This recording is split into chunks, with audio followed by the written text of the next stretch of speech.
ولقد آتينا لقمان الحكمة أن اشكر لله ومن يشكر فإنما يشكر لنفسه ومن كفر فإن الله غني حميد وإذ قال لقمان لابنه وهو يعظه يا بني لا تشرك بالله إن الشرك لظلم عظيم.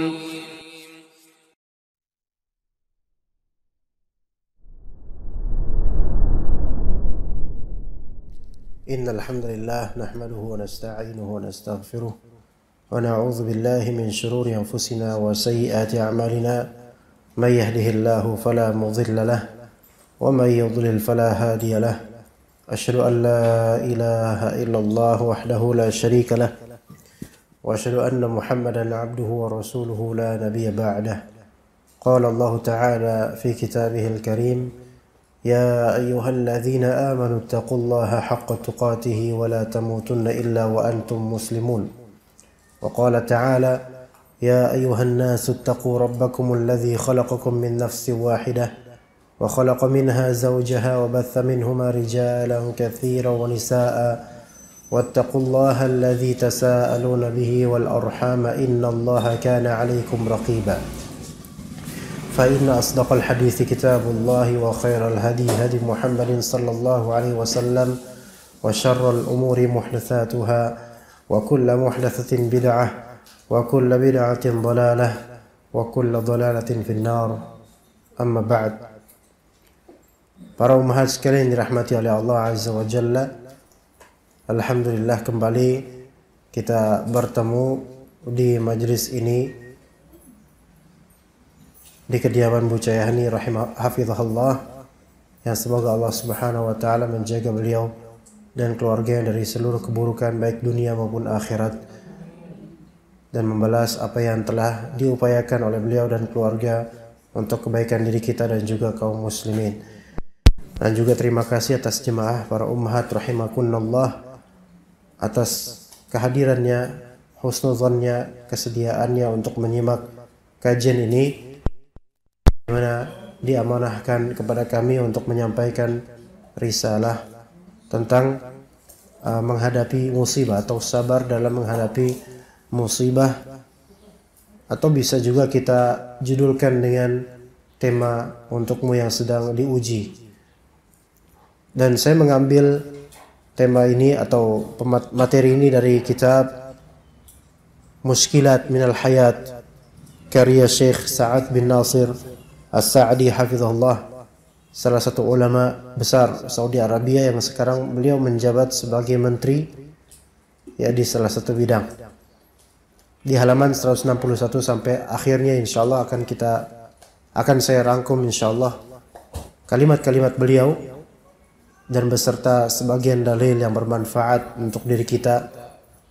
Jadi ini untuk siapapun yang mungkin sedang mengalami musibah atau ujian, maka semoga kajian ini adalah obat yang baik untuk kalbu kita masing-masing, baik untuk saya pribadi maupun untuk para hadirat yang dirahmati oleh Allah Azza wa Jalla. Taib, kita akan membahas tentang permasalahan di antara permasalahan kehidupan yang mana syariat Islam memiliki jalan keluar terhadap permasalahan atau daripada permasalahan tersebut, yang boleh jadi kita sedang berada di titik itu, yaitu permasalahan yang disebut musibah. Manusia diberi musibah di kehidupan mereka, di urusan-urusan mereka, dan mereka dimusibahkan dengan beragam perkara yang variatif. Datang kepada mereka suratan takdir yang menyakitkan hati mereka mungkin, sehingga mereka kesulitan untuk meridhai keadaan atau ridho terhadap keadaan. Mereka ingin mencari jalan keluar dan bagaimana menyikapi hal-hal ini, bagaimana menghadapinya, bagaimana menetralisir qalbu ketika ditimpa musibah-musibah seperti ini. Obatnya bagaimana? Maka itu semua kalimat-kalimat yang diakhiri dengan tanda tanya yang tidak henti-hentinya. Musibah yang beragam ini ada yang berupa musibah berkaitan dengan amwal atau harta. Sebagian dari kita diuji dengan musibah, yaitu kerugian harta yang begitu banyak. Sebagiannya mungkin terbakar atau rusak atau hilang atau tenggelam, atau ketika investasi kemudian jauh merugi, atau ketika bisnis digerogotilah propertinya atau hartanya oleh binatang-binatang misalnya, atau kejadian-kejadian yang tidak pernah direncanakan dan tidak diinginkan. Ada juga sebagian dari kita terkena musibah yang berkaitan dengan badan. Sebagian dari kita seperti itu, baik penyakit luar maupun penyakit dalam, kronis maupun kadang-kadang, tiba-tiba ataupun setiap hari. Semua itu tidak diinginkan oleh kita, tetapi bagaimanapun begitulah musibah, begitulah karakter musibah. Juga sebagian kita ada yang diberi musibah berupa faqdul aqriba wal ahbab, yaitu kehilangan kerabat dan juga orang tercinta.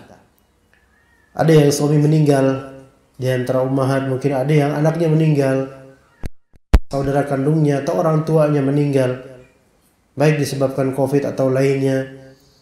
Maka kematian karib ini merupakan musibah. Musibah yang keniscayaan pada setiap insan, karena setiap insan akan mengalami kehilangan. Dunia ini fana, janji dunia itu akan hilang, dan dunia akan berjanji bahwasanya akan ada kehilangan yang akan kita dapatkan, baik harta, keluarga, hal-hal yang dicintai oleh kita. Kadang-kadang manusia juga diberi musibah dari segi jabatannya. Dari segi jabatannya, boleh jadi dia dicopot jabatannya dari lantikan asalnya, atau ketika menjabat kemudian ada saja ujian dari atasan maupun bawahan, atau bahkan jabatan itu sendiri adalah musibah buat dia. Maka semua ini harus punya, untuk menghadapi semua ini harus dihadapkan dengan prinsip-prinsip Islam sesuai dengan Al-Quran dan juga hadis Nabi SAW. Ada pula yang sebagian dari kita terkena musibah dengan kefakiran dan ju', yaitu kelaparan. Kefakiran dan kelaparan, atau dengan kekalahan, atau dengan permusuhan antar saudara, antar tetangga, antar kubu dalam kaum muslimin, dan seterusnya. Musibah-musibah yang kalau kita himpun musibah ini, kita tidak akan bisa menghimpunnya sampai lengkap, karena dunia ini darul ibtila, darul masaib, negeri ujian dan negeri musibah. Barang siapa yang tidak ingin di kehidupannya sedikit pun ada musibah, maka hendaklah dia cepat-cepat ke akhirat. Namun musibah di akhirat itu lebih besar lagi dibandingkan di dunia jika tidak beriman, jika tidak beramal soleh. Jadi dunia ini adalah tempat untuk bercocok tanam, dan panennya adalah di akhirat. Sebagaimana kata Allah Subhanahu wa ta'ala, "Yauma tajidu kullu nafsin ma 'amilat min khairin muhdara wa ma 'amilat min su'in tawaddu law anna bainaha wa bainahu amadan ba'ida." Pada hari jiwa itu mendapatkan apa yang dia amalkan dari kebaikan itu hadir, dan apa yang dia amalkan di keburukan juga hadir.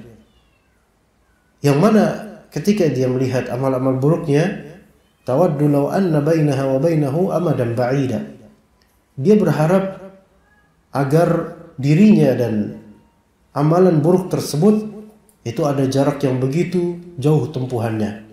Dia tidak ingin bertemu dengan efek dari amalan buruknya, yaitu neraka. dosa, dan semisalnya. Maka amalan atau hasil panen kita di akhirat, sebagian dari buah-buah yang random Allah berikan di dunia, berkah dari amal soleh kita. Tetapi itu sementara, melainkan janji Allah Subhanahu wa ta'ala yang hakikatnya adalah di akhirat nanti. Maka bagi yang terkena musibah atau sedang menghadapi musibah, semoga kalimat-kalimat ini bisa menjadi obat buat diri kita. Kemudian ummahat sekalian rahimakumullah, ada nas-nas, dalil-dalil yang berkaitan dengan musibah, ujian, kesulitan dan semisalnya dalam kehidupan kita. Di antaranya kalau kita lihat di surat Ar-Ra'd ayat 11. Kata Rabb kita Azza wa Jal, di surat Ar-Ra'd ayat 11. Allah Subhanahu wa ta'ala berfirman, "Innallaha la yughayyiru ma biqaumin hatta yughayyiru ma bi anfusihim wa idza arada Allahu biqaumin su'an fala maradda lahu wa ma lahum min dunihi min wal." Kata Allah, ya, sesungguhnya Allah tidak mengubah apa-apa di suatu kaum. Di sini tafsirkan la yughayyiru ma biqaumin, ma di sini tafsirkan nikmat. Sesungguhnya Allah Ta'ala tidak akan mengubah kenikmatan pada suatu kaum sampai mereka sendiri yang mengubah kenikmatan tersebut. Ini kaidah Qur'aniyah, hayawiyah yang wajib untuk kita pahami baik-baik. Nikmat Allah Ta'ala tidak akan Allah ubah. Sampai kapan? Sampai manusia itu sendiri yang mengubahnya dengan maksiat, sehingga Allah ubah nikmat tersebut menjadi musibah. Ya. Lagi diskusi apa, Bu? Ayatnya 11. Ar-Ra'd 11. Iya. Ar-Ra'd, surat Ar-Ra'd itu setelah surat Yusuf. Sebelum suratnya Ar-Ra'd setelah surat Yusuf, sebelum surat Ibrahim. Ya. Jadi Allah Ta'ala tidak akan mengubah nikmat pada diri kita. Nikmat itu selalu ada, baru Allah ubah kapan? Ketika kita sendiri yang menjadi penyebab perubahan nikmat tersebut menjadi musibah. Karena apa? Maksiat. Karena kesyirikan. Karena kebid'ahan. Kemudian kata Allah, wa idza aradallahu biqaumin su'an fala maraddalah. Dan jika Allah Ta'ala menginginkan pada suatu kaum keburukan, fala maraddalah, maka tidak ada yang menolaknya. Jika Allah menginginkan pada suatu kaum keburukan, tidak ada yang bisa menolaknya. Jadi kalau Allah inginkan ada yang musibah pada suatu pihak, siapa yang bisa menolaknya? Wa ma lahum min dunihi min wal. Dan tidak ada wali, tidak ada penjaga, tidak ada penolong untuk mereka melainkan Allah Subhanahu wa ta'ala. Juga di surat An-Nisa ayat 79 ada kaidah Qur'aniyah, hayawiyah berkaitan dengan kehidupan kita. An-Nisa 79 kata Allah, ma asabaka min hasanatin famin Allah wa ma asabaka min sayyi'atin famin nafsik. Kata Allah, ma asabaka min hasanatin famin Allah. Apa yang menimpamu dari kebaikan, maka itu dari Allah. Apa yang menimpamu dari kebaikan, maka itu dari Allah. Dapat ilmu, bisa beramal, mendapatkan suami yang baik, yang beramanah, membina rumah tangga dan mencari nafkah, ini kebaikan. Ini semua dari Allah. Ada orang yang membantu kita saat kesulitan, itu minallah, dari Allah. Lalu bagaimana kalau kita tertimpa keburukan? Kata Allah, "Wa ma asabaka min sayyi'atin famin nafsik." Dan apa yang menimpamu dari keburukan, maka itu min nafsik, dari dirimu sendiri, dengan sebab dirimu sendiri. Maksudnya bukan diri kita menciptakan keburukan itu, bukan. Tetapi kita ini bermaksiat. Kita ini bersalah. Maka itu yang menjadi penyebab Allah Subhanahu wa taala menurunkan keburukan pada diri kita. Ya, jadi dari diri kita. Ya. Kemudian ummahat sekalian rahimakumullah, di surat Asy-Syura ayat 30. Di surat Asy-Syura ayat 30. Ya.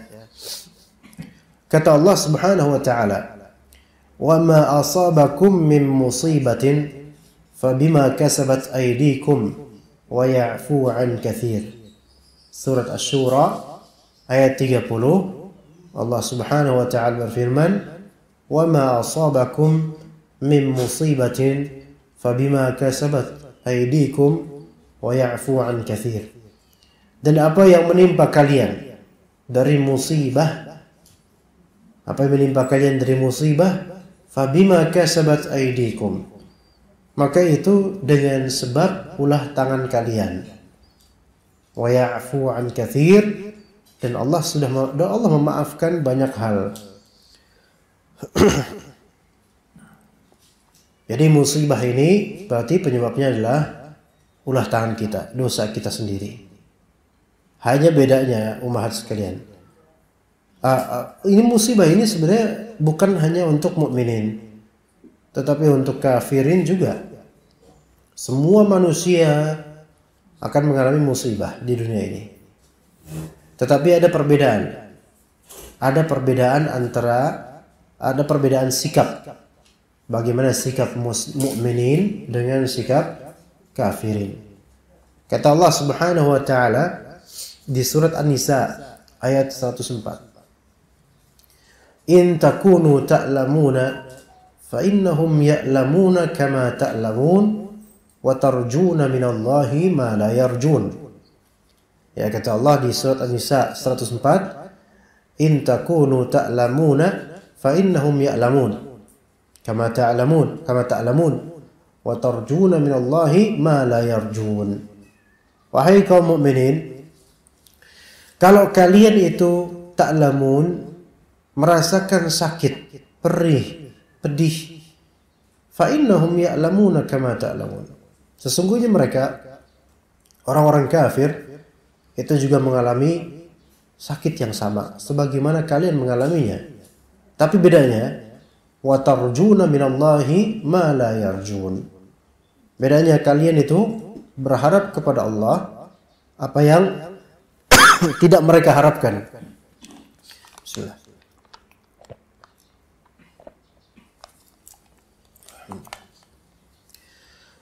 Jadi sama-sama mengalami musibah, mengalami kesedihan, kepedihan, keperihan, kesulitan. Tapi bedanya, kalian wahai mukminun, wa tarjuna minallahi ma la yarjun. Kalian berharap kepada Allah sementara mereka enggak. Itu bedanya. Ya, mereka berharap kepada selain Allah, atau mereka berharap kepada miracle, keajaiban. Tidak berharap kepada sesembahan yang berhak, yaitu Allah Azza wa Jalla. Maka mendapatkan musibah itu sesuatu yang lazim pada setiap insan. Tetapi perbedaannya adalah di sikap. Apakah ketika dia mendapatkan musibah, kemudian dia berlari ke Allah atau tidak? Itu bedanya. Ya, semakin dia dekat pada Allah, berarti musibah itu adalah ujian. Semakin dia jauh dari Allah, berarti musibah tersebut adalah azab. Itu bedanya. Jadi bagaimana cara kita mengetahui musibah ini ujian atau azab? Caranya gampang. Kalau musibah ini mendekatkan kita pada Allah, maka berarti ini ujian. Tapi kalau musibah ini membuat kita makin jauh pada Allah, putus asa, maka musibah ini azab yang berlipat. Karena musibah itu hanya azab, kemudian putus asanya juga azab berikutnya. Itu bedanya. Simple, gampang membedakannya ya. Jadi lihat diri kita ketika mendapatkan musibah, bagaimana respon kita terhadap musibah tersebut dan sikap kita menghadapinya. Ya, sabar atau tidak, merujuk ke Allah atau tidak, mendekat ke Allah atau tidak. Disitulah kemudian kita baru kenal, oh ternyata ini ujian.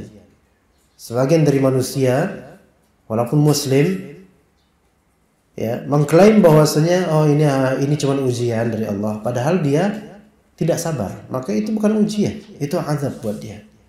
Dia mengaku itu ujian, tapi curhat ke seluruh insan, maka dia nggak sabar. Di antara bentuk ketidaksabaran dalam menghadapi musibah adalah memberitakan dan menghikayatkannya ke banyak orang tentang musibah yang menimpanya. Ya, bahkan doa saja jarang, tetapi laporan selalu, syakwa atau mengeluh selalu. Ya, mewartakan ke semua ummahat bahwasanya dirinya sedang menghadapi musibah. Punya suami yang buruk perangainya itu musibah.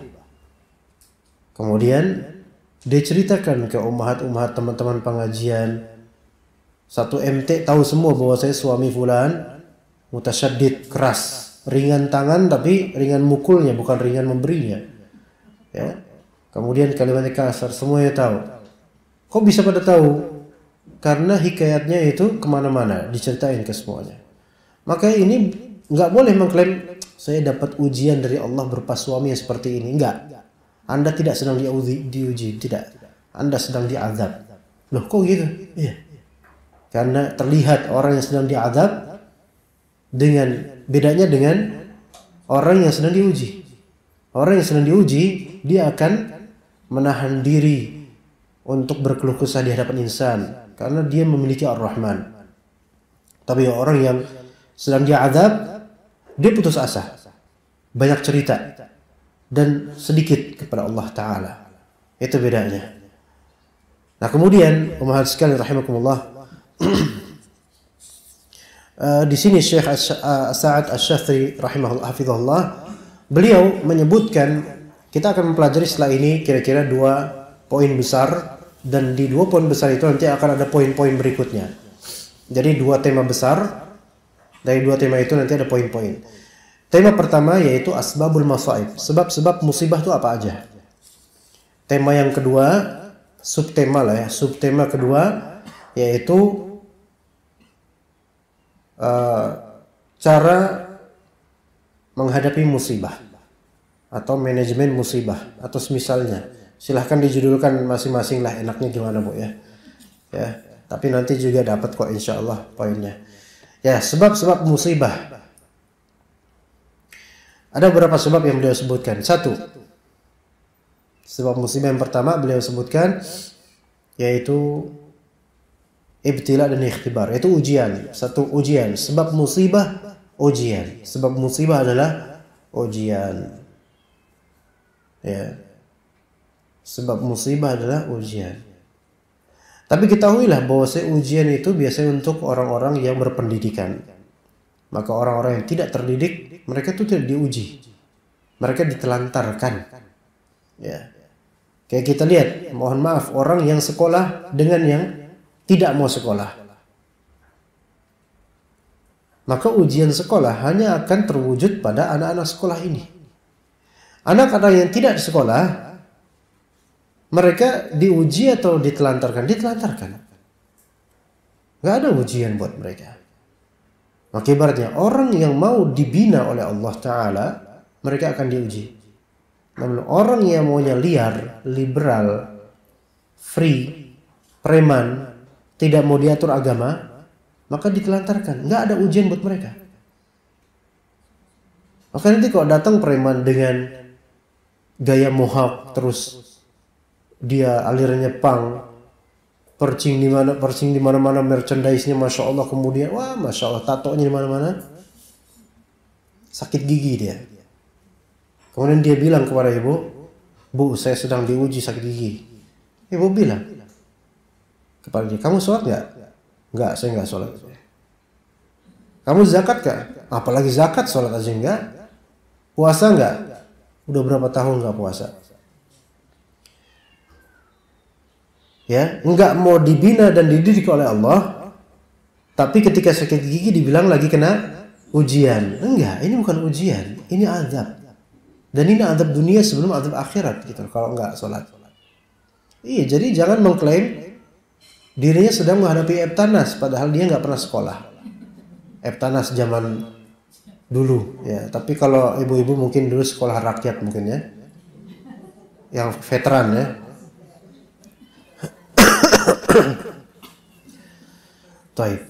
Jadi penyebab adanya musibah itu ujian, tapi ini buat orang-orang yang beriman.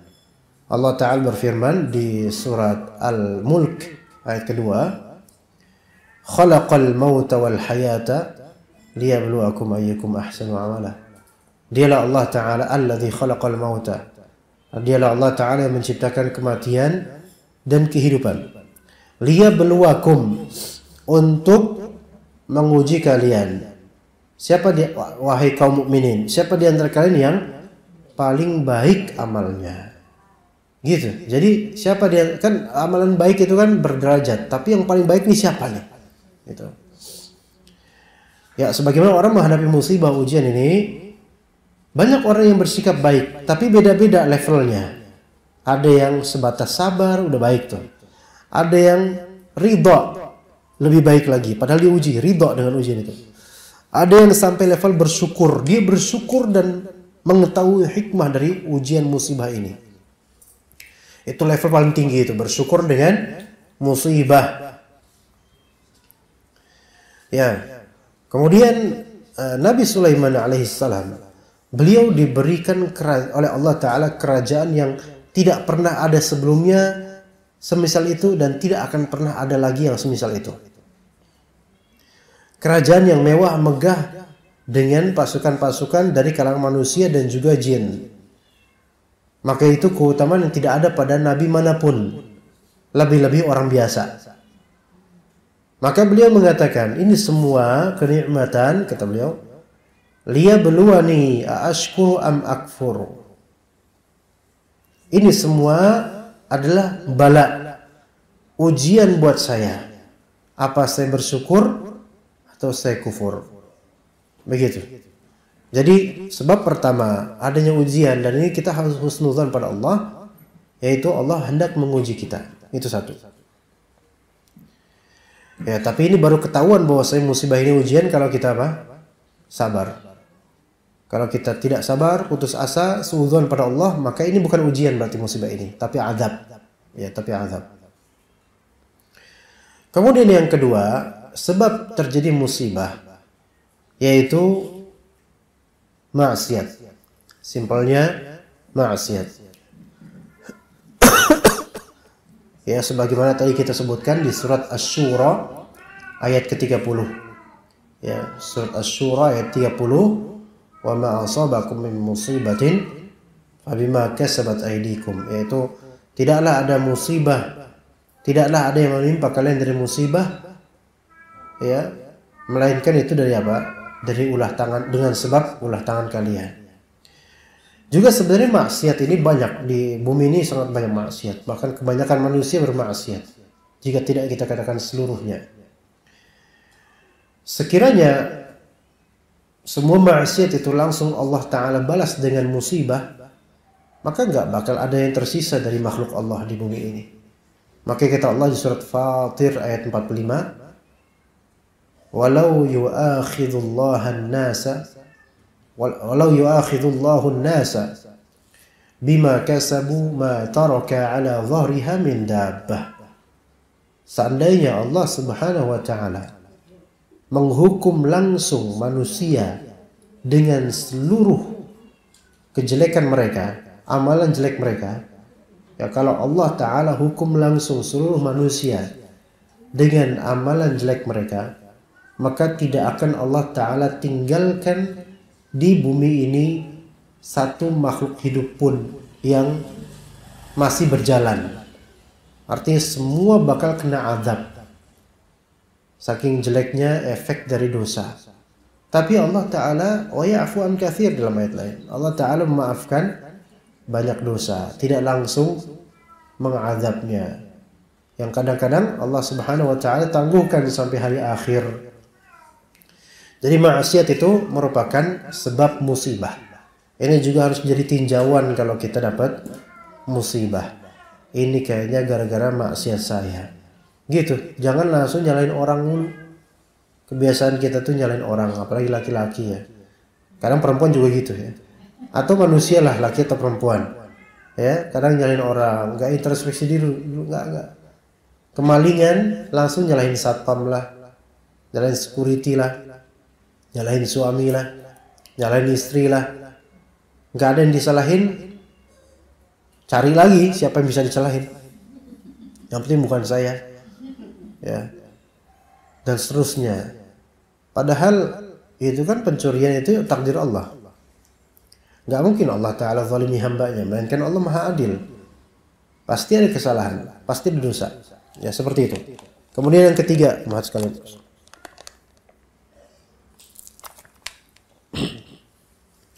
Yang ketiga, sebab musibah. Allah menginginkan kebaikan pada hambanya. Ternyata itu di antara sebabnya. Allah menginginkan kebaikan pada hambanya. Ajaib. Ini sebab yang ajaib. Betul. Ya. Allah Ta'ala menginginkan kebaikan pada hambanya. Apa bentuk kebaikan tersebut dengan berupa musibah? Apa kebaikan Allah di balik musibah? Nah, ini kita harus jangan kita pede dengan musibah, tapi introspeksi diri dan husnudzon pada Allah bahwasanya Allah Ta'ala itu menginginkan kebaikan loh buat diri kita dalam musibah ini. Di antaranya kebaikan tersebut di antaranya yaitu menggugurkan dosa. Allah tuh ingin menggugurkan dosa kita dengan skema atau skenario yang terbaik, yaitu diberikanlah musibah. Kadang musibah itu ibarat garam yang melezatkan kehidupan kita. Walaupun ketika merasakannya itu kayaknya belum tentu enak, tetapi kadang dia menjadi garam kenangan gitu. Jadi ketika mengenang, ya Allah, ya ngobrol sama suaminya. Dulu ya masa-masa kita berjuang untuk bisa nikah ditolak oleh orang tua kita masing-masing, ternyata Masya Allah ya sekarang jadi juga. Nah ya jadi kenangan. Iya. Waktu dulu bapaknya nolak keras karena mungkin beda suku atau beda kasta ekonomi, tapi karena berjuang akhirnya dapat juga, jadi kenangan. Ya, bisa jadi itu bukan berkaitan dengan ini ya, enggak. Itu contoh aja. Kadang kesulitan itu malah menggugurkan dosa sehingga membuat kita ini senang dengan masa lalu kita yang pernah dapat musibah itu. Ternyata faedahnya begini, alhamdulillah, bersyukur kemudian pada Allah. Jadi itu kebaikannya. Kebaikan A ya, menggugurkan dosa. B, kebaikan Allah yang B apa? Mengembalikan hamba pada amal soleh. Mengembalikan hamba pada amal soleh. Ya.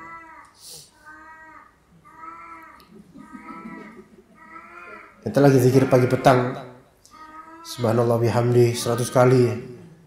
Ya lagi zikir. Namanya siapa Bu? Nama kucingnya itu? Kalau nama kucing saya dulu namanya Supriyadi dulu namanya. Iya. Saya dulu punya kucing 2-3 kali punya kucing beda-beda dinasti. Pertama Supriyadi 1, Supriyadi 2, kemudian yang ketiga saya kasih namanya Samsul habis itu. Taib. Yang kedua tadi apa yang B? Mengembalikan hamba pada amal soleh, kebaikan, amal soleh.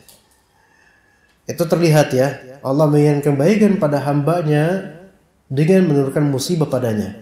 Coba kita refleksikan pada diri kita deh.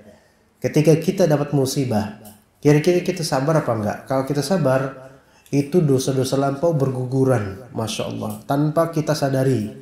Ada dah catatannya insya Allah.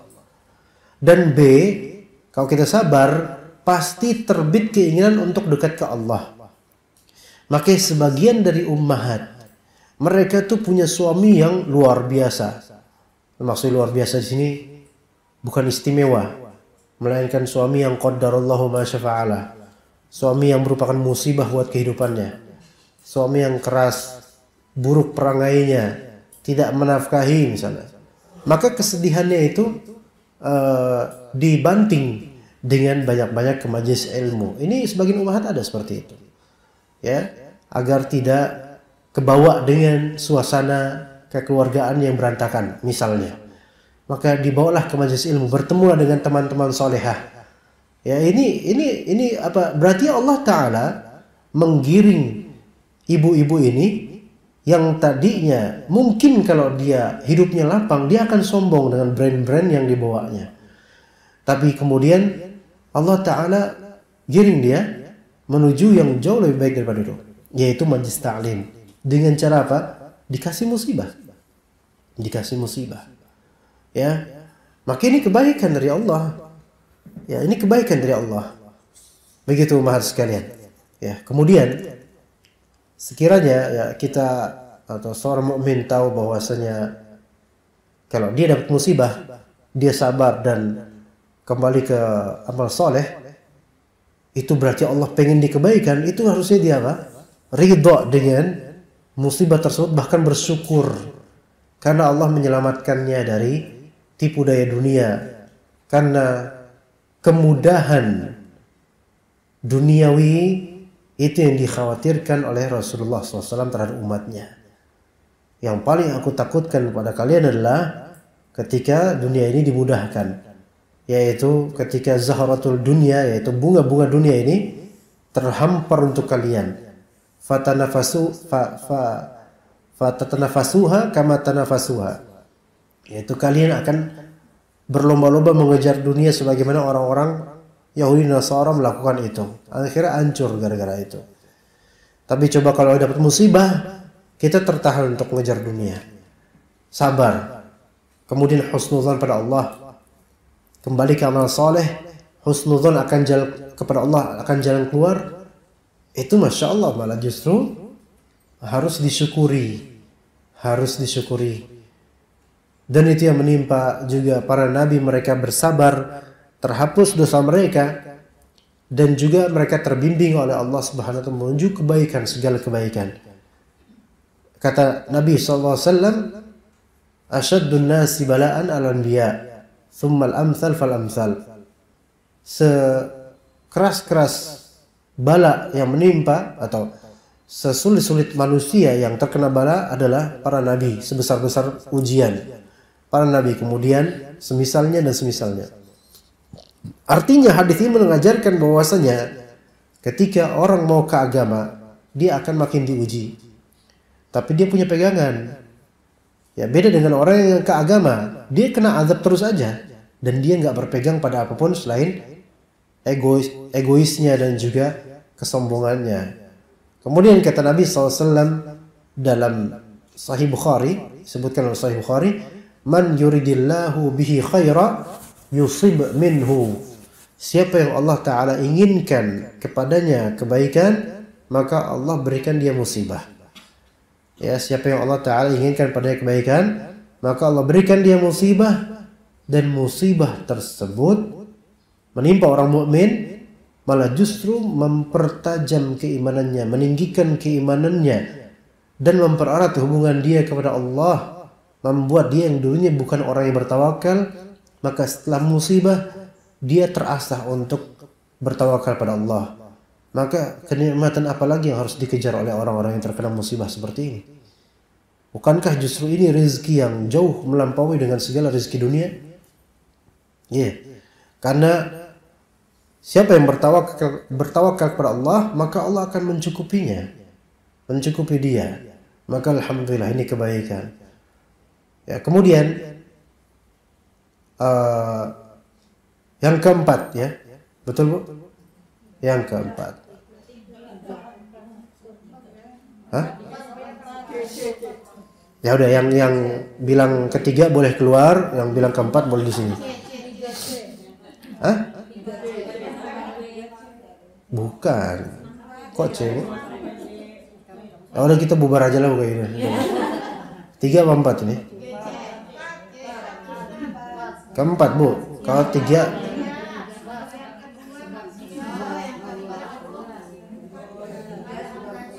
ya. Beginilah perempuan. Yang keempat sekarang, Bu, yang keempat. Iya. Gimana ini, mau terusin apa mau berselisih terus 3 sama 4 ini? Kalau emang terusin 3 atau 4 terus gitu, saya pulang aja. Oke, keempat. Yang keempat, di antara sebab apa? Sebab musibah. Allah ingin memperkenalkan hamba seberapa nilai dirinya, seberapa kadar nilai diri, atau misalnya gitulah bahasanya seperti itu. Allah ingin memperkenalkan hamba pada seberapa nilai dirinya.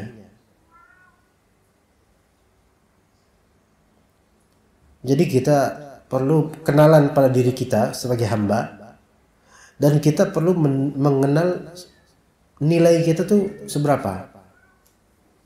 Nilai manusia, nilai muslim dilihat dari saat dia terkena musibah atau saat dia terkena nikmat. Nilainya di situ terlihat. Ya. Qimah itu value.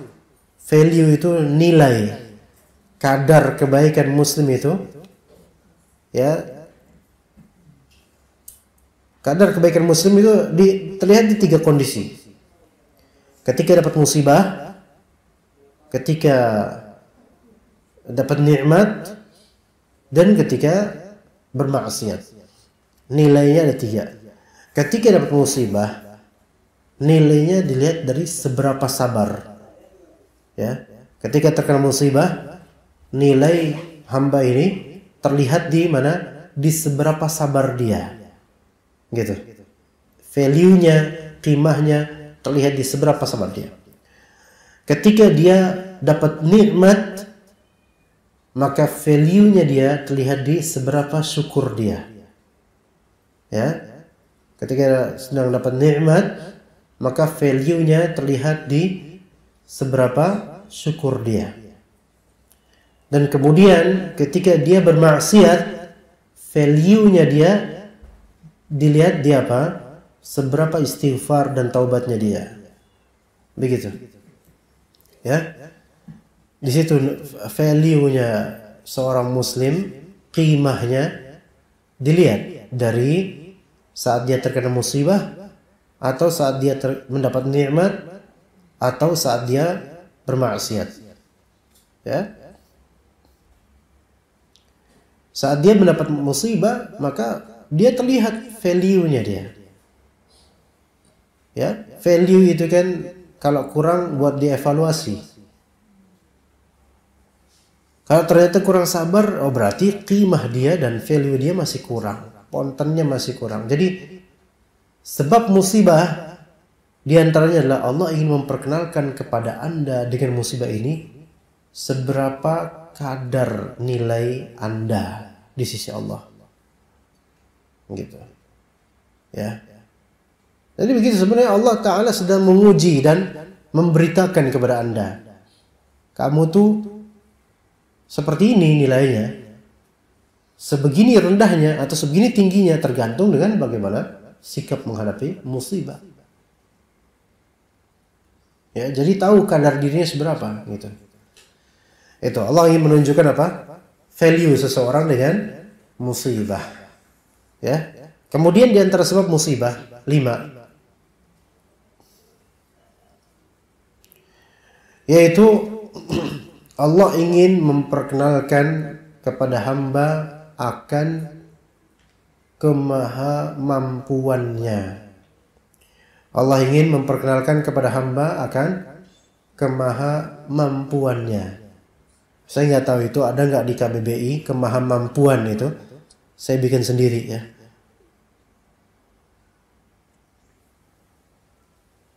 kemahamampuan Bu ya. Bisa dipahami nggak maksud saya kemahamampuan? Ya. Jadi Allah maha mampu kan?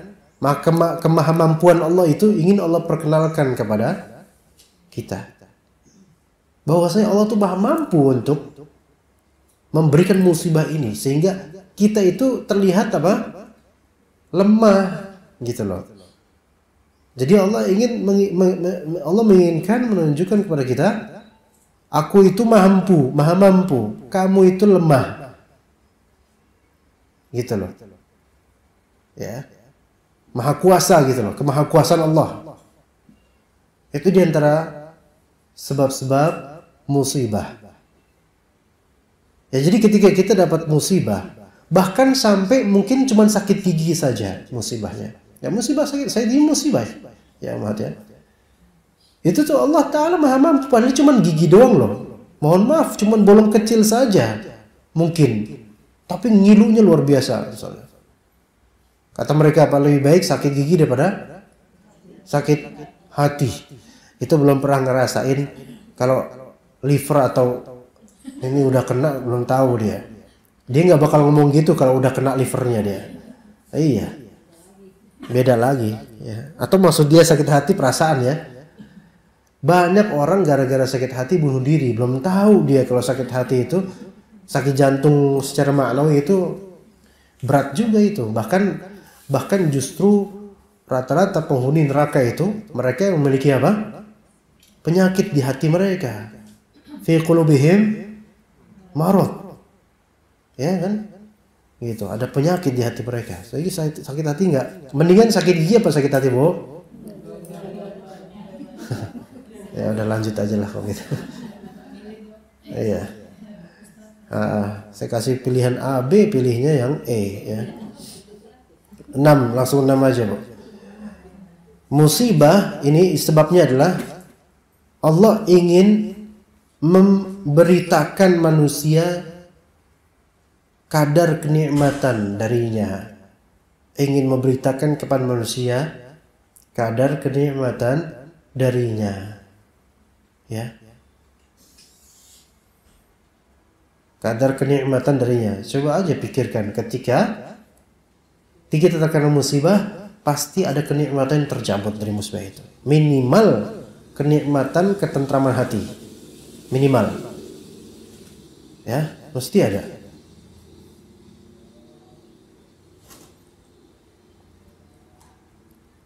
Minimal itu ketentraman hatinya tercabut. Ya, belum lagi yang lainnya. Itu musibah. Jadi Allah ingin memperkenalkan manusia seberapa kadar nikmat Allah yang selama ini tidak disyukuri, akhirnya dicabut sama Allah, baru kita ngerasa. Karena kadang-kadang sesuatu kebaikan itu baru terasa nilainya setelah kita kehilangan akannya. Maka baru kemudian seberapa value-nya baru kita tahu tuh nikmat itu. Kita baru mengenal sesuatu setelah kita nggak bisa menggapainya lagi, kesian gitu. Ya. Baik. Kemudian yang ketujuh sebab musibah rahmat Allah. Rahmat Allah. Ya, gampang, simpel. Sebab musibah adalah rahmat Allah. Iya, Masya Allah. Gampang. Apa? Rahmat Allah.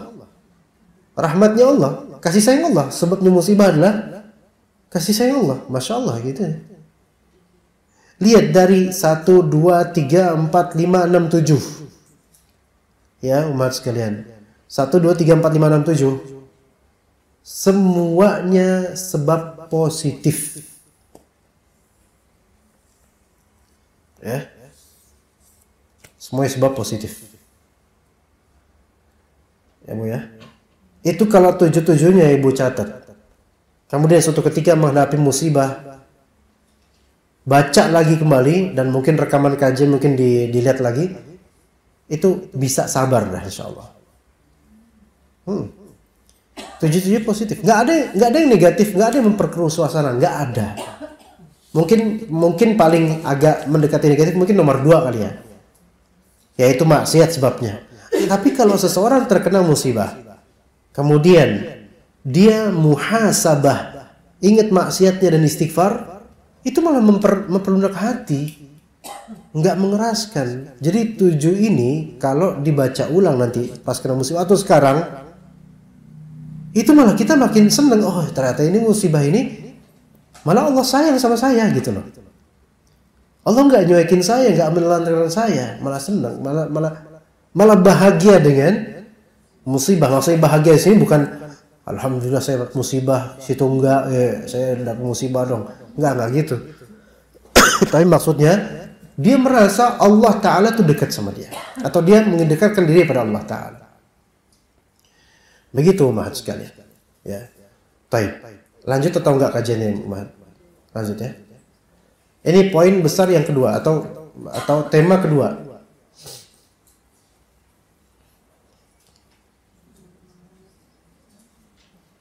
Apa tadi tema keduanya? Manajemen menghadapi musibah. Ada poin-poin yang tidak jauh dari poin-poin yang sebelumnya tadi, tapi nggak apa-apa, kita lanjut. Nomor 1, manajemen menghadapi musibah atau tara'iqut ta'amuli ma'al masaib. Manajemen menghadapi musibah, ya itu. Manajemen bergaul dengan musibah. Bagaimana kita bergaul dengan musibah. Jadi musibah itu dianggap sebagai teman gaul gitu. Iya, teman keseharian. Sampai kalau ada teman nanya, gimana? Musibah apa yang kamu dapatkan hari ini gitu. Tiap hari saya dapat musibah, udah biasa. Ada nggak percakapan kayak gitu, Mahat? Nggak ada ya? Nggak ada. Di Majelis Ta'lim Aryan bukan ini? Nah, baru datang, ngobrol dulu sebelum kajian. Gimana musibah apa hari ini? Kayak nggak ada ya? Nggak ada, alhamdulillah. Berarti, iya, enaknya kan nanya, gimana kabar baik ya? Nggak ada ya. Musibah apa yang menimpamu? Alhamdulillah nggak ada. Ya, lah kok nggak ada musibah? Qadarullah dong, nggak ada. Ya, semua nggak menginginkan musibah, tapi ketika terjadi musibah harus punya pegangan. Yang pertama, modal pertama nih, modal bergaul dengan musibah yang pertama. 1, mengetahui bahwa musibah ini disebabkan oleh diri kita juga. Maksudnya dosa. Mengetahui bahwasanya musibah ini disebabkan oleh diri kita juga, yaitu dosa. Itu tadi seperti di surat Asy-Syura ayat 30. Dalilnya Asy-Syura ayat 30. Ya. Juga ayat Asy-Syura ayat 48 juga bisa. Yang 48 ini kata Allah, wa in tusibhum sayyi'atun bima qaddamat aydihim fa innal insana kafur. Itu Asy-Syura 48. Jika keburukan menimpa mereka dengan sebab ulah tangan mereka, sungguhnya manusia itu suka kufur. Juga Al-Maidah 49 itu juga menjadi dalil nomor pertama. Fa'lam annama yuridullahu an yusibahum bi ba'dhi dzunubihim.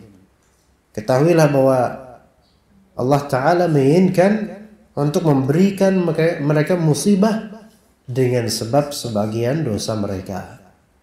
Ini Al-Maidah ayat 49. Jadi cara menghadapinya gimana? Pertama, punya pegangan pengetahuan bahwasanya ini kesulitan nih gara-gara dosa saya. Iya. Dalam kitab Faidul Qadir karya Al-Munawi, beliau menyebutkan dalam salah satu penjelasan hadis, ya.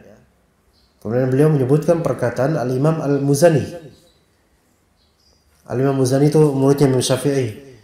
Yang maknanya, jika engkau mendapatkan temanmu bersikap jafa. Jafa itu kaku keras, pokoknya nggak enak. Ya, hari itu kamu mendapatkan sikap jafanya teman. Ya, kamu tanya misalnya, gimana kabarnya? Dia melengos, mau tahu aja, misalnya. Itu sikap jafa itu. Kita kan langsung berbekas gitu. Nanya kabar baik-baik, Responnya kayak gitu. Itu sikap jafa. Ketahuilah jika engkau mendapatkan sikap jafa dari temanmu, yaitu sikap jafa ini apa? Kaku, keras, tidak enak. Fatub ilallah, maka bertaubatlah kamu kepada Allah. Fa innaka qad adnabta dzanban, karena engkau telah berbuat suatu dosa. Ngerti nggak maksudnya? Bukan, nggak mesti teman ya, tetangga. Kita ngedapetin sikap tetangga yang tidak baik pada kita, itu justru dianjurkan kitalah yang introspeksi diri kepada Allah Ta'ala, maksudnya taubat pada Allah. Karena seolah-olah apa? Karena itu adalah refleksi dan balasan dari Allah terhadap dosa kita. Iya. Karena mungkin Allah Subhanahu wa Ta'ala mentakdirkan dengan mengutus sikap orang tersebut kepada kita agar kita mengingat dosa kita, gitu. Iya, bisa seperti itu. Jadi kadang kita tuh nyalain orang dulu akan suatu keburukan yang menimpa pada diri kita. Ya, kita punya tetangga yang berisik misalnya. Ya. Tetangga manusia, kalau kucing kan nggak punya akal gitu aja. Tapi kadang-kadang binatang juga apa? Kesulitan yang kita hadapi gara-gara binatang itu juga itu juga bisa merupakan efek dari dosa kita. Benar itu. Iya. Sebagian salaf mengatakan, aku melihat dosa-dosaku dari kelakuan istriku, anakku, dan kendaraanku. Kendaraannya ketika itu onta, kuda. Jadi istrinya nggak enak sikapnya gara-gara dia berdosa sama Allah. Anaknya nggak enak sikapnya gara-gara dia berdosa sama Allah. Kendaraannya itu bikin susah, ngadatlah dan seru, itu karena dosa sama Allah. Sampai ketemu nih dia, hatal firan fi baiti, sampai adanya tikus di rumahku itu gara-gara dosaku sendiri. Paham nggak, Bu? Kita itu kadang-kadang ada kecoa masuk kamar mandi itu kan teriak, kemudian ada ibu-ibu ya sebagian teriak, ibu-ibu ada kecoa. Ya, binatang mirip korma kalau bulan puasa. Kecoa jalan, ya, jalan, kemudian teriak sampai mungkin sebagian emak-emak langsung manjat jadi Spiderman saking takutnya. Ya, itu kan menyulitkan diri kita. Mau turun ada kecoa, manggil suami sampai suami di kantor langsung ditelepon, pipi ada kecoa di rumah, misalnya. Langsung papinya manggil tim SAR, ya.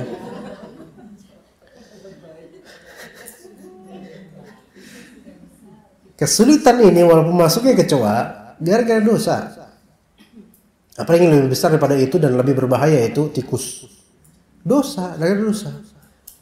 Ya, kita kan cuman ikhtiar cari perangkap lah, lem lah, ini dan seterusnya. Nggak mikirin apa? Dosanya. Kita tuh punya dosa, makanya Allah Ta'ala hukum dengan ini di antaranya. Gitu. Ya. Jadi karena dosa. Kemudian yang kedua, yaitu kenalin menghadapi musibah kita langsung muhasabah. Ingat dosa kita. Kedua, ilmuilah bahwasanya musibah ini untuk kebaikan kita. Itu persis seperti nomor berapa tadi yang poin besar satu.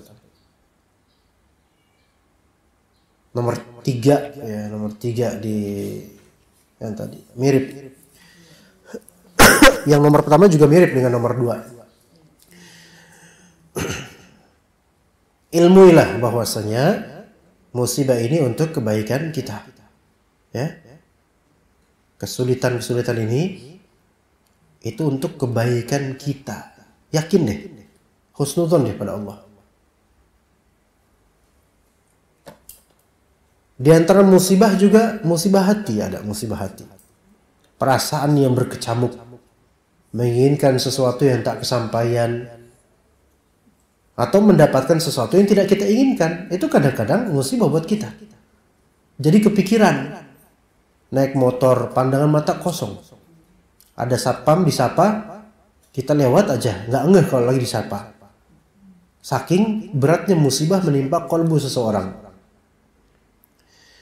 Tapi coba benahi lagi, ilmui lagi, pegang poin kedua ini. Sesungguhnya eksistensi kesulitan atau musibah ini itu Allah jadikan untuk kebaikan kita. Yaitu diantaranya apa? Penghapusan dosa. Ya kan? Kan baik tuh, penghapusan dosa. Ataupun supaya kita kembali ke amal soleh. Makanya timpalah musibah dengan zikir dan amal soleh. Jangan timpa musibah dengan membebani diri dengan pikiran yang tidak sesuai kapasitas kita. Karena terbatas kita itu. Sebagian musibah itu tidak bisa disolving dengan logika manusia. Ini harus betul-betul juga dipahami. Sebagian musibah tidak bisa disolving itu apa artinya? Dipecahkan, jalan keluarnya di mana? Ditakar oleh takaran logika manusia. Kadang-kadang sebagian musibah tidak seperti itu. Ada kalanya musibah itu musibah yang impossible to solve. Namun ternyata kalau kita timpa dengan zikir dan amal soleh, doa, udah kelas, hilang. Allah yang akan beresin. Allah yang beresin. Innallaha ala kulli syai'in qadir. Musibah yang menimpa 3 pemuda terjebak di dalam gua. Coba batu besar di tengah badai dan hujan, tidak ada penduduk sekitar, siapa yang bakal nolong mereka? Ketika itu nggak ada eskavator, iya, nggak ada sinyal. Pun kalau ada sinyal, HP nggak ada, ya kan? Iya. Ini di dalam gua lagi, dan gua itu kan suatu lubang di daerah bebukitan. Yang mungkin di situ telah dihuni oleh binatang-binatang buas. Entah beruang, ular besar, kalajengking dan semisalnya. Tapi kemudian ada iklan sebentar. Ya.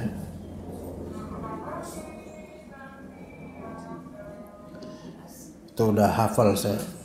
Nadanya udah khatam tiap hari. Nah, apa setelah susu nasi nasional itu, susu basi apa? Oh, gua tadi. Ya.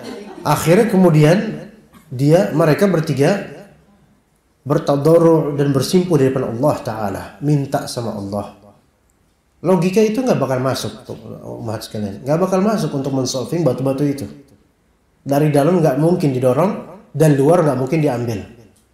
Hanya Allah yang mampu, kelas. Hanya Allah yang mampu. Makanya mengandalkan logika dan kemampuan pribadi untuk menghadapi semua musibah itu adalah kemustahilan. Mustahil, nggak bisa. Ya.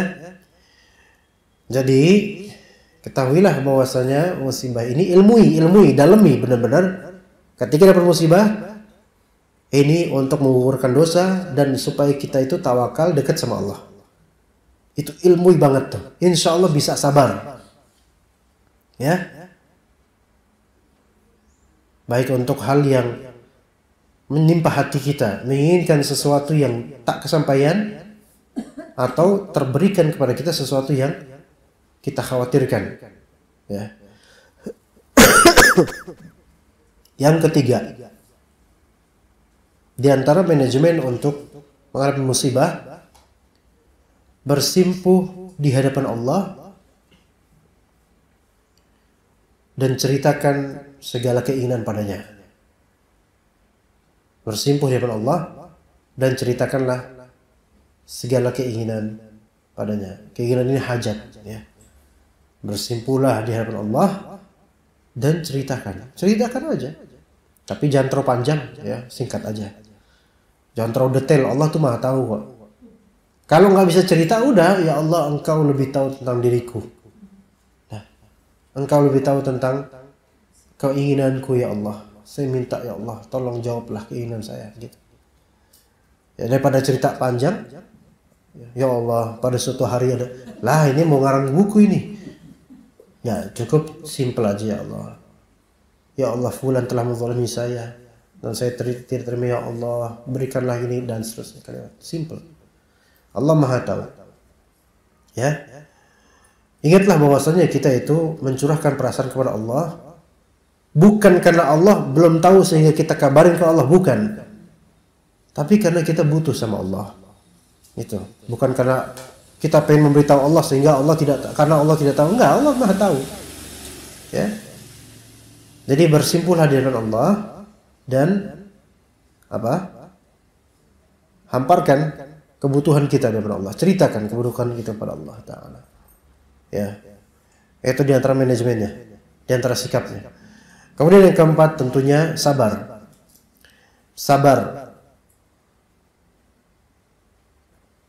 Sabar dan jangan bersikap tidak terima terhadap takdir. Sabar dan jangan bersikap tidak terima terhadap takdir.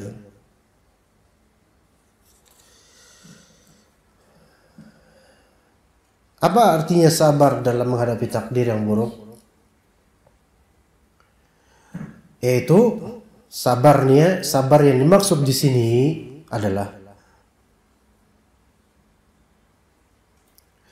al-wuqufu ma'al balwa bila syakwa ilan nas. Al-wuquf ma'al balwa bila syakwa ilan nas. Itu makna definisi sabar menghadapi takdir. Faham nggak Bu artinya? Hah?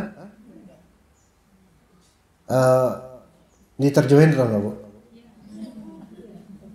Rahasia ya, rahasia. Jadi sabar menghadapi takdir adalah al-wuquf ma'al balwa bila syakwa ilan nas. Yaitu bertahan dengan ujian tanpa keluhan kepada insan. Bertahan dengan ujian tanpa keluhan kepada insan, gitu. Insan nggak pakai G, ya. Bertahan dengan ujian tanpa keluhan kepada insan, itu namanya sabar. Jadi sabar itu bertahan dengan ujian, dia nggak lari dari kenyataan dengan cara masa bodoh akan semua ini, enggak. Dia tetap menganggap ujian ini ada, bertahan dengan ujian. Dia tidak bunuh diri, tidak, bertahan dengan ujian ini, tetap bertahan hidup tanpa keluhan. Dia nggak mengeluh kepada insan, nggak ngomong-ngomong, nggak cerita-cerita, tapi kepada Allah Ta'ala. Kalaupun dia cerita kepada orang yang berhak untuk bermusyawarah dengannya, bukan kepada sembarang orang. Ini kedewasaan, ya. Nggak semua orang dia cerita musibah tentang dirinya, ya.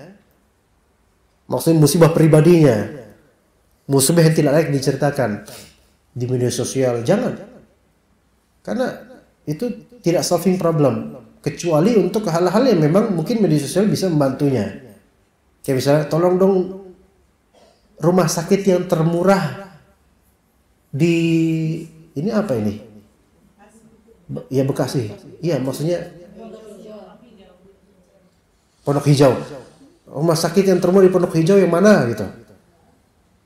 Cuman satu rumah sakitnya, ya udah itu aja. Ya, atau rumah sakit yang termurah di Bekasi. Ya ditunjukin, ini boleh, seperti ini nggak masalah. Ya.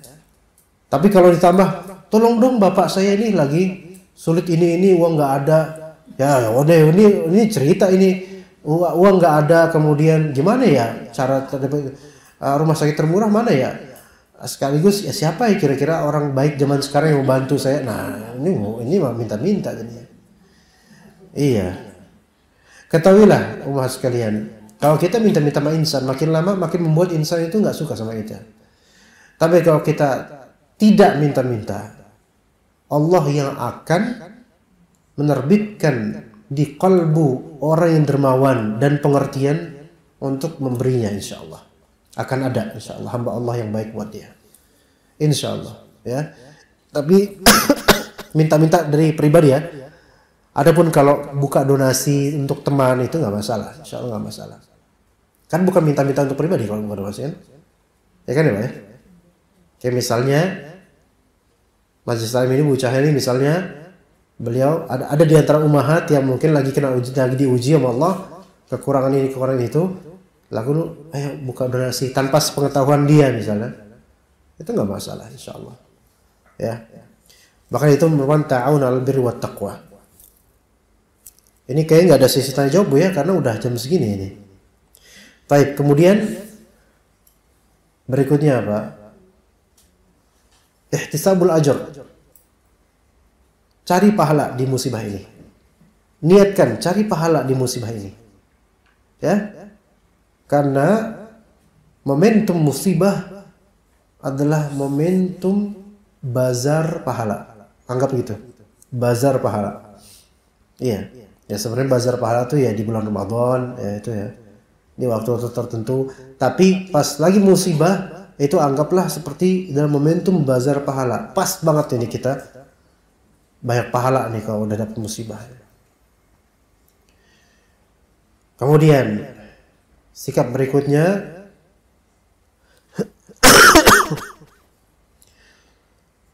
carilah sebab-sebab untuk menghilangkan musibah ini. Ikhtiar. Sebab ya, berapa tuh? Keenam ya. Berikhtiarlah berikhtiarlah untuk menghilangkan musibah ini. Ikhtiar di sini bukan doa ya. Doa alhamdulillah sudah ada minta sama Allah.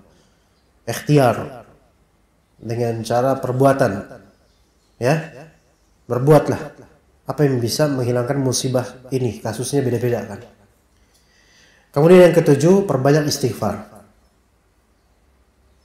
Perbanyak istighfar. Dalilnya surat Al-Anfal 33 ini penting. 33 istighfar 33. Wa ma kana Allahu mu'adzibahum wa hum yastaghfirun. Allah tidak akan mengazab mereka dalam keadaan mereka istighfar. Masya Allah. Allah tidak mengazab mereka sementara mereka dalam keadaan istighfar. Jadi ini artinya adalah orang yang lagi istighfar dan tulus istighfarnya itu tidak mungkin lagi diazab. Istighfarnya tulus, bukan istighfar nggak tulus ya. Bukan istighfar belaga gitu. Ya, atau istighfar supaya dibilang alim, enggak, tapi istighfar tulus. Wa ma kana Allahu mu'adzibahum wa hum yastaghfirun. Allah Ta'ala tidak mengazab mereka dalam keadaan mereka di istighfar. Jadi ketika mereka istighfar bebas dari azab. Jadi supaya ujian dan musibah supaya musibah kita ini bukanlah azab. Istighfar.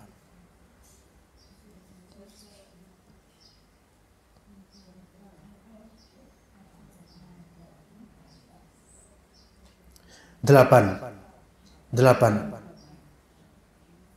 Ini menghadapinya 8. Doa udah belum? Doa udah belum doa? Dari nomor 1 nih. Hah?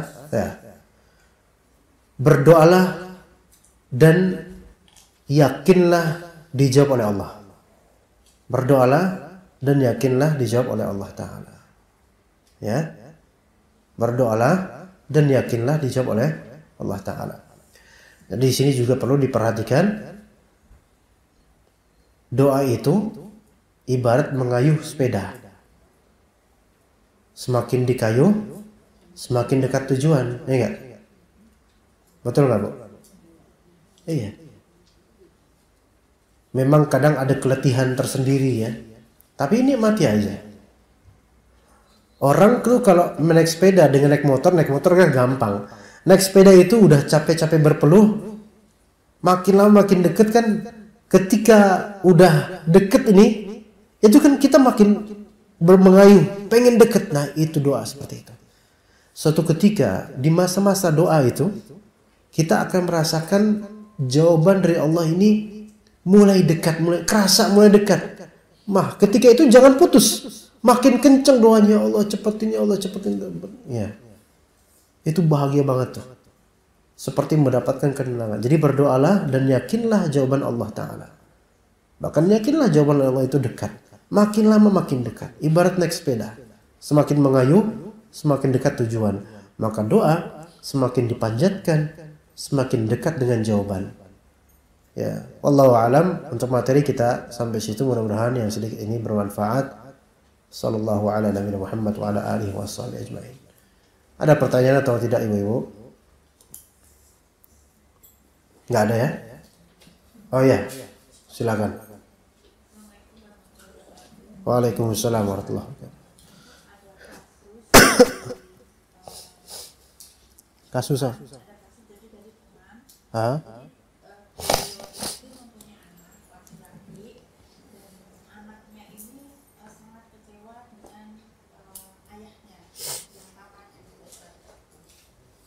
Apa kelengkapannya dengan ayahnya, kelengkapan kecewa dengan ayahnya karena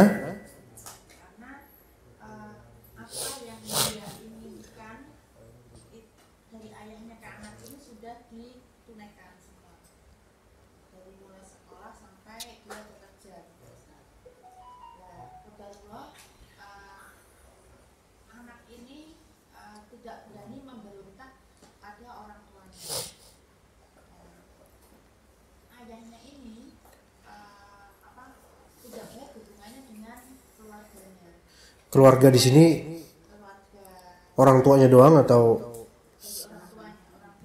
sama paman-paman juga? Oh, sama semua keluarga besarnya. Oh, ayah ibunya atau ayahnya saja? Sama dia. Oh, Ustaz.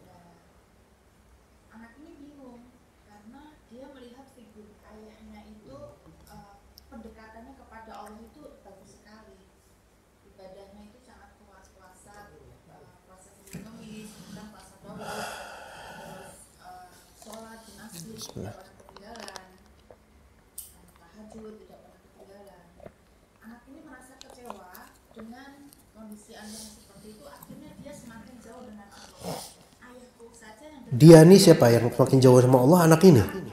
Nah.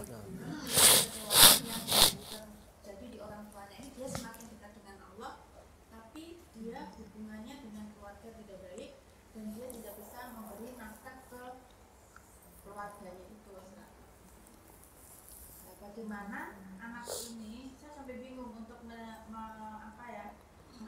menjawab dari pertanyaan teman gitu, Ustaz. Bagaimana solusi agar anak ini itu tidak semakin jauh dengan Allah tapi harus semakin dekat. Jadi dia itu anak ini merasa bahwa orang tua yang semakin dekat dengan Allah saja berlaku tidak seperti yang dia inginkan gitu, Ustaz. Tapi seperti yang dia inginkan ini batil atau enggak? Maksudnya apakah emang ini orang tuanya salah? Kehidupan ibunya, anaknya, Maksudnya bapaknya ini ya? jadi dia itu tidak berpenghasilan gitu, Ustaz. Kalau ibunya baik-baik aja. Oh ya, ayahnya berarti.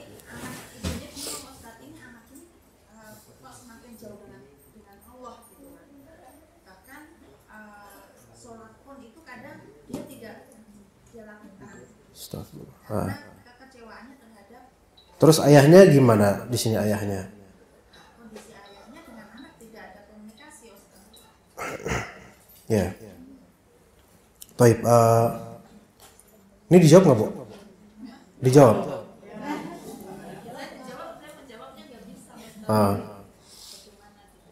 Nah, ini pertanyaannya ini dari pihak mana dulu? Kalau dari anak atau dari ibunya?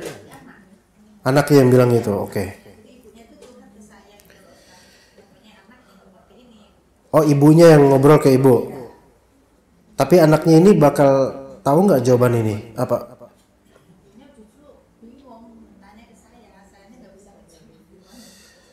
Ibunya pengen nasihatin anaknya gitu. Tapi ibu sama anaknya renggang nggak? Oh, ibu biasa. Ya. Taib.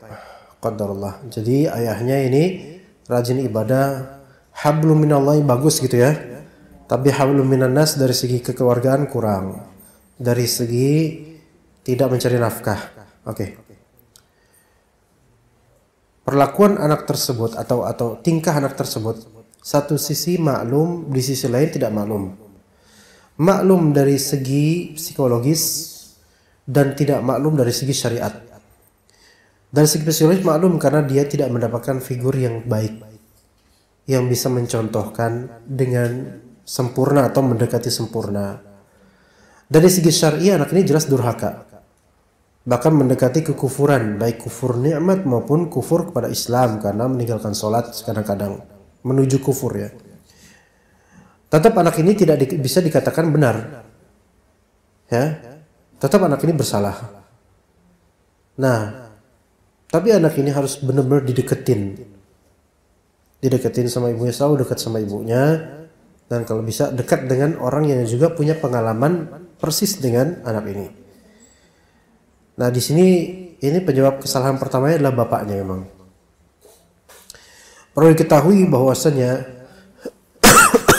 seorang bapak itu ada amanat besar dari Allah. Kullukum mas'ul. Ya, kullukum ra'in wa kullukum mas'ulun an ra'iyatihi. Setiap kalian itu adalah pembimbing, penggembala, dan setiap penggembala itu diminta pertanggungjawabannya. Jadi anak ini menjadi seperti itu, nanti kelak Allah akan bertanya kepada bapaknya, kenapa anaknya kok jadi seperti ini? Dan anaknya juga akan menjawab bahwasanya dia tidak dididik, tidak diberikan nafkah dan seterusnya. Maka bapak juga tidak akan aman dari pertanyaan dan teguran Allah. Kata Allah Ta'ala, Ar-rijalu qawwamuna 'alan nisa'i bima faddalallahu ba'dahum 'ala ba'di wa bima anfaqu min amwalihim.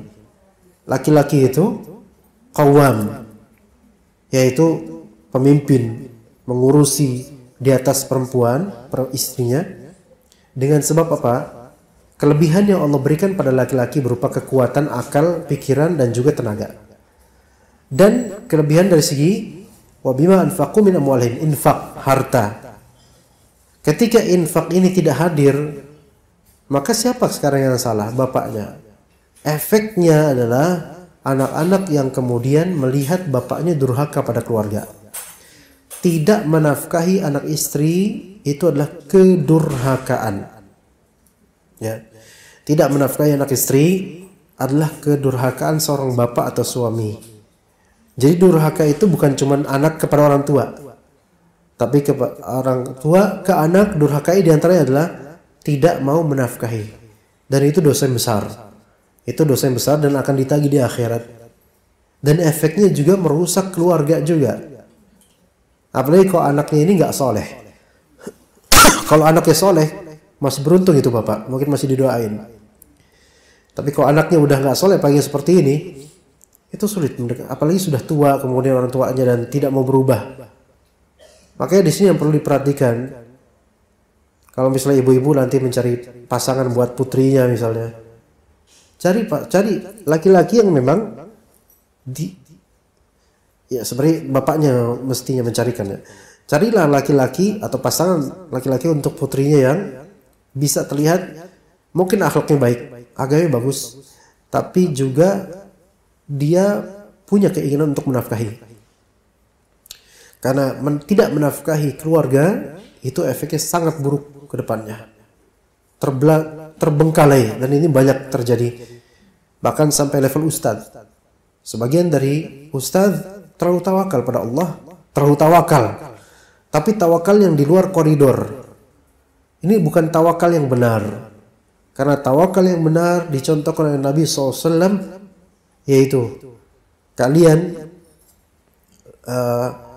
mengumpulkan kayu bakar, mengikatnya, kemudian memanggulnya di sini, itu lebih baik dibandingkan kalian meminta-minta baik dikasih atau enggak. Ini sebagian dai seperti ini mentalnya. Bukan seperti ini. Ini sebagian dai berlawan dengan ini. Bahkan mereka mengajarkan supaya ikhtiar, tapi sendiri tidak. Nah, kemudian lawannya adalah tidak mau usaha. Dengan alasan udah rezeki dari Allah. Dengan alasan saya penceramah. Kalau misalnya kajian nanti dikasih amplop gampang. Ini nggak boleh seperti ini, bersandar seperti ini nggak benar. Kecuali kalau memang hidupnya hanya dihabiskan untuk ilmu syar'i, mempelajarinya dan mengajarkannya, mungkin bolehlah mengandalkan itu. Tetapi hendaknya kalau memang ada waktu, berdaganglah, cari nafkah. Karena pada hakikatnya meminta ada dua model. Meminta dengan langsung dengan meminta dengan tidak langsung. Meminta langsung ya dengan lafal, minta dong, ayo dong, belum bayar SPP anak, itu minta langsung. Tapi meminta dengan tidak langsung adalah tidak mau ikhtiar dan hanya menunggu undangan. Ini kadang terjadi pada beberapa dari dai. Ternyata kemudian makin tua undangan makin seret, dan karena udah biasa diundang dan nggak biasa bekerja, akhirnya nggak cari duit. Anak-anak terbengkalai. Terus istri kemudian keteteran. Maka yang seperti ini akan dihisab oleh Allah Ta'ala dengan keteledoran dan penelantaran ini. Dan ini efeknya kemudian anaknya melihat, kok bapak saya kok kayak gini. Dan jangan salahkan orang suudzon pada kita ketika kita berada di posisi yang layak disuudzonkan. Kalau kita ada di diskotik, jangan salahin orang suudzon sama kita. Loh, habis ngedisko ya? Ya enggak, saya habis dakwah. Enggak mungkin, orang enggak percaya. Iya. Nah sekarang kalau misalnya anak kita melihat, misalnya saya ini sekarang bapak, anak kita itu melihat bapak kok enggak pernah kerja. Terus anak kita suudzon sama kita, bapak ini bapak yang enggak bertanggung jawab. Ya bapaknya marah mungkin, kamu anak durhaka, suudzon sama bapak aja. Lah gimana nggak suudzon, orang bapak menempatkan di posisi yang jelek dengan tidak mau bekerja, tidak mau mencari nafkah. Bahkan kadang-kadang ummahat sekalian, saya melihat beberapa ikhwan atau beberapa ummahat, mereka jualan online untuk menghidupi anaknya dengan suami yang tidak mau bekerja, atau mungkin mereka adalah janda-janda yang jualan online, atau jualan jualan secang-secang itu, apa tuh nah, jamu-jamu ramuan itu di masjid-masjid karena tidak ada suami. Itu lebih afdol bagi saya, nggak tahu bagi Allah, bagi saya lebih afdol yang seperti ini. Walaupun ini nggak baik juga perempuan kok jualan di luar-luar gini, tapi lebih afdol itu, lebih lihat usaha dan ikhtiar untuk menghidupi anak-anaknya dibandingkan dengan suami-suami yang beralasan saya suami pemimpin rumah tangga tapi nggak mau nyari nafkah. Ini lebih merusak suami-suami seperti ini, destruktif terhadap mindset anaknya ke depannya. Apalagi kemudian kadang bapak-bapak ini bertabir dengan apa? Dengan agama. Udahlah kita tawakal aja lah. Kan itu semua milik Allah. Atau hablum minallah dikuatkan. Ketahuilah, hablum minallah itu di antara penguatnya adalah amalan soleh.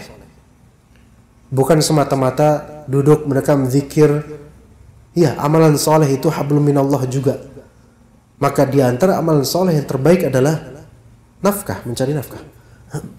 Maka kita katakan, apakah bapak yang seperti ini bapak yang soleh? Kita katakan tidak. Bapak yang banyak beribadah, giat ibadah, namun tidak mencari nafkah, kita katakan dia tidak soleh, dia fasik. Loh, kok fasik? Kan tiap hari pakai baju koko, enggak isi kajian pula, enggak peduli dengan itu. Tapi pengamalannya berupa amalan soleh terbaik seorang bapak adalah mencari nafkah. Nah, tapi di sisi lain anak ini tidak boleh kemudian membelot pada orang tuanya, tetap nggak boleh. Tetap wajib berbakti. Nggak boleh kemudian mengungkit keburukan bapaknya terus-menerus, nggak. Pernah nasihatin bapaknya, udah selesai, bapaknya udah tahu, udah selesai dah. Dan seorang bapak yang sudah usia 50 ke atas itu udah susah, udah alot itu, udah susah. Udah susah untuk dinasihati. Maka tugas anak ini bukan untuk membenahi bapaknya lagi. Tapi tugas anak ini adalah, udah sekarang kamu urusi duniamu dan akhiratmu. Bapak urusannya nanti Allah yang akan mengurusnya. Tapi kamu, masa depanmu itu dunia akhiratmu. Maka pertanggungjawabkanlah apa yang pada dirimu sekarang. Karena kamu tidak akan ditanya oleh Allah kenapa punya bapak seperti itu. Ya enggak, Bu? Hah? Nggak bakal ditanya kita, kenapa kamu punya bapak kayak dia? Ya saya nggak tahu ya Allah, memang udah kayak gitu. Tapi kamu akan ditanya tentang sikapmu terhadap bapak. Dan justru di sini ada rahmat Allah. Di antara rahmat Allah adalah, ya justru dengan mundurnya bapak dari nafkah, harusnya ini anak melihat, oh ternyata ini contohnya. Jangan sampai saya seperti beliau. Saya nggak mau anak saya itu hancur gara-gara tidak dinafkahi oleh saya. Maka harusnya malah jadi ambil positifnya. Jangan kemudian melihat, tuh yang beragama aja kayak gitu. Ya kita katakan padanya, itu kan bapak lo doang kayak gitu. Bapak saya enggak tuh. Iya. Bapak saya agamis, nyari nafkah gitu. Gitu enggak, itu kan bapak kamu doang. Jadi jangan satu sampel figur yang berkasus dari orang beragama, kemudian seolah-olah yang seperti itu rata-rata yang beragama. Enggak. Iya. Atau misalnya bapak itu adalah ustadz misalnya, isi kajian di mana-mana tapi nggak mau nyari nafkah. Apakah semua ustadz kayak? Enggak semua ustadz kayak gitu. Yang berbicara aja juga dia isi kajian, tapi alhamdulillah enggak kayak gitu, insya Allah. Alhamdulillah. Jadi enggak semua kayak gitu. Bahkan jarang ya gitu, itu langka kok. Itu bapakmu tuh langka, nak. Iya. Bapakmu langka. Maka tapi langka yang tidak perlu dilestarikan. Makanya jangan diikuti. Iya. Jadi berikan kepada anak itu, bapak urusan bapak. Kamu tidak akan ditanya oleh Allah kenapa berbapakkan beliau. Tapi kamu akan ditanya tentang dirimu, sikapmu, dan anak-anakmu nanti. Begitu. Biarlah bapak dengan urusan dengan Allah nanti bagaimana. Begitu. Ya. Dan juga hati-hatilah wahai anak. Boleh jadi keburukan orang tua yang kita lihat sekarang juga keburukan kelak diri kita nanti. Artinya kita ini nggak ngerasain jadi orang tua, belum ngerasain jadi seperti itu.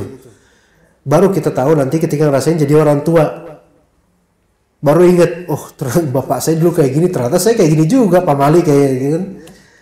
Iya, jadi diingatkan sama anak kita. Seperti itu Bu Cahyani. Mudah-mudahan Allah beri hidayah pada bapak tersebut. Tentu salah, bapak tersebut salah, jelas salah. Tapi anak itu juga tidak boleh seperti itu. Itu musibah. Ya itu tergantung. Kalau anak itu malah justru makin jauh sama Allah, itu azab buat anak. Tapi kalau anak itu bersabar, ya, dan memperbaiki diri dan tidak mau seperti bapaknya, melainkan lebih baik lagi, berarti itu nikmat buat anak itu. Karena dia mendapatkan contoh yang buruk, tapi dia berhasil untuk keluar dari itu. Karena kan kata mereka, like father, like son.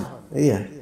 Ya, kalau father kayak gitu ya jadi like father, like son, toloyo. Ya, jadi son toloyo juga anaknya nanti.